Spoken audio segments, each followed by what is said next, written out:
ఉమ్మడి శ్రీకాకుళం జిల్లా కొండాపురంలో నిర్వహించిన రెవెన్యూ సదస్సుకు మంత్రి గుమ్మడి సంధ్యారాణి పాల్గొన్నారు.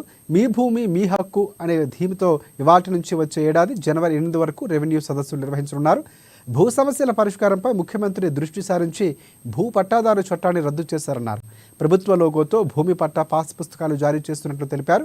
ఇక ఢీ పట్టా సమస్యలు వివాదాలకు ప్రధానమైనవని వాటిని పరిష్కరించడంలో శ్రద్ధ వహించాలని మంత్రి పేర్కొన్నారు. సదస్సులకు కార్యాలయాలకి వచ్చే రైతుల సమస్యలపై అధికారులు ప్రత్యేకంగా దృష్టి సారించాలని మంత్రి కోరారు. ధాన్యం సేకరణ జరిగిన 48 గంటల్లో డబ్బులు చెల్లించాలని ముఖ్యమంత్రి ఆదేశించాలని మంత్రి తెలిపారు.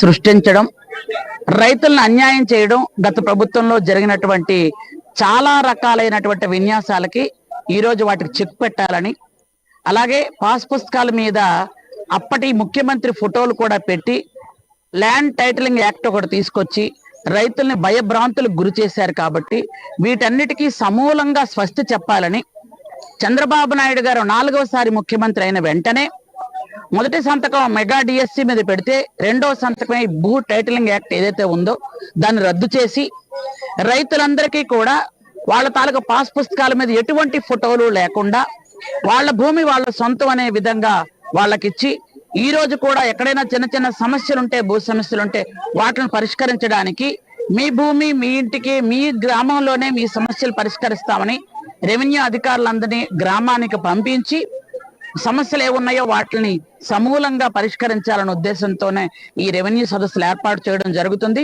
మనం ఈ రెవెన్యూ సంబంధించిన సమస్యలు ఈ మధ్యకాలంలో రాష్ట్ర ప్రభుత్వం వారు కానీ లేదంటే గౌరవ ముఖ్యమంత్రి గారు కానీ తరచూ ప్రజల నుంచి విజ్ఞప్తులు తీసుకుంటున్నప్పుడు ఎక్కువ శాతం ఒక 50 నుంచి 60% వరకు కూడా రెవెన్యూ సమస్యలు ఎక్కువగా వస్తున్నాయి.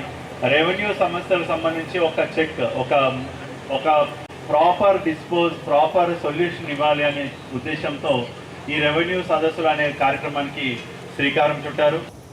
రెవెన్యూ సదస్సులు రాష్ట్రం మొత్తం కూడా చాలా ఘనంగా గౌరవ ముఖ్యమంత్రి గారు